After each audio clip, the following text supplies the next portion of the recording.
गाबास phone ठेव. Phone ठेव. का फोन ठेव. नाही असं का छानपणा करायचं नाही. फोन ठेव. हाऊ कॅन यू फॉरगेट अरे गापे मला शिकवते का तू? ऐकून घेतो म्हणून तू काय समजतेस का मला? माझ्या नादाला लागायचं नाही, तुला परत सांगतो मी. हे चेक करून ठेव. I am not interested in talking to you. हे रेकॉर्ड कर आणि पोलिसात घेऊन जा. तुला दादीला जा. आय एम नॉट यू ना. खोटं बोलतो. मला माझी कॉलर पकडते का? माझी कॉलर पकडे लायकी आहे का तुझी? भेट आहे. ती लायकी तुला दाखवून थांब जरा, थोडे दिवस थांब. लायकी. I know your plan. I will show your liking. You wait and watch now.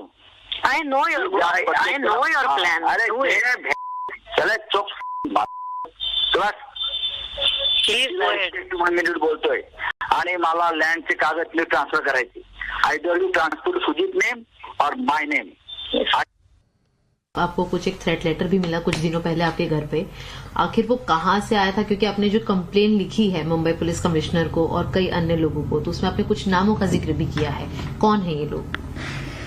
ये जो थ्रेट आया है ये अखबार में आया था सुबह में, जो मैंने शाम में देखा. और ये महाराष्ट्र टाइम्स के अंदर डाला हुआ था एक चिट, जो मैंने मुंबई पुलिस को कंप्लेंट के साथ जोड़ के दे दिया है. और ईडी को भी मैंने इस बारे में बताया है. तो इस प्रकार से मुझे कंप्लेंट आया था. ओके. स्वप्ना, ये बताइए कि आखिर ये पत्राचौल का जो पूरा मैटर है, इसमें आप क्यों हैं इस पूरी फिल्म में? क्योंकि आपका स्टेटमेंट पहले भी रिकॉर्ड किया गया, आपको बोला जा रहा है कि सेटलमेंट किया जाए किसी प्रॉपर्टी को लेकर, तो आखिर ये पूरा केस क्या है, अगर आप अपनी जबानी बता पाए. पत्राचाल केस क्या है वो तो मुझे पता नहीं है.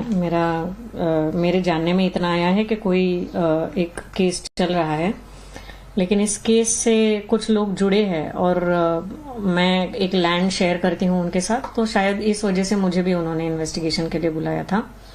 बाकी तो मुझे कुछ पता नहीं है, लेकिन as a good citizen when I am called by an authority, तो मैं जाके इन्वेस्टिगेशन के लिए सपोर्ट करती हूँ हमेशा. बिल्कुल. एक आपकी ऑडियो क्लिप भी है जो अपने दर्शकों को फिलहाल हम पूरी तरह से नहीं सुना पाएंगे, क्योंकि उसमें बहुत सारे अपशब्दों का इस्तेमाल है.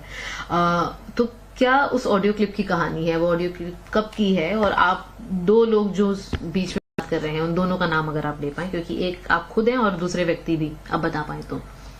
बेसिकली मैंने जो भी कंप्लेंट्स करी है मुंबई पुलिस और ईडी को, तो मैंने जो भी मुझे थ्रेट आए हैं कॉल के द्वारा या पेपर में, तो वो सारे सबमिशंस किए. अब मैं उनके बारे में कितना बात कर सकती हूँ मुझे पता नहीं है, लेकिन आपको जो शायद कॉल मिला होगा, तो उसमें मैं और संजय राउत जी, उनका एक कॉन्वर्जेशन है, लेकिन मैं इसके बारे में बात नहीं कर सकती हूँ क्योंकि ये एक एविडेंस है जो प्रोवाइड किया गया है पुलिस को. अब मैं चाहती हूँ कि जांच करके मुझे सपोर्ट किया जाए, मेरा प्रोटेक्शन देखा जाए. बिल्कुल. जिस ऑडियो क्लिप की हम बात कर रहे हैं उसमें कई सारे अपशब्द आपके लिए इस्तेमाल किए गए थे. हालांकि आपने ऐसा कुछ कहा नहीं, आप अभी भी आई गेस कोऑपरेट करने की कोशिश कर रही हैं. तो आपको क्यों इतनी सारी गालियों से संबोधित किया गया? क्यों आपको धमकियां दी जा रही हैं? मैं अभी भी समझ नहीं पा रही हूँ कि इस प्रकार की भाषा क्यों इस्तेमाल की जाती है. बस शायद ये लैंड की वजह से ही है. तो अब खैर वो तो पुलिस का काम है कि वो चेक करें क्या कैसे हो रहा है.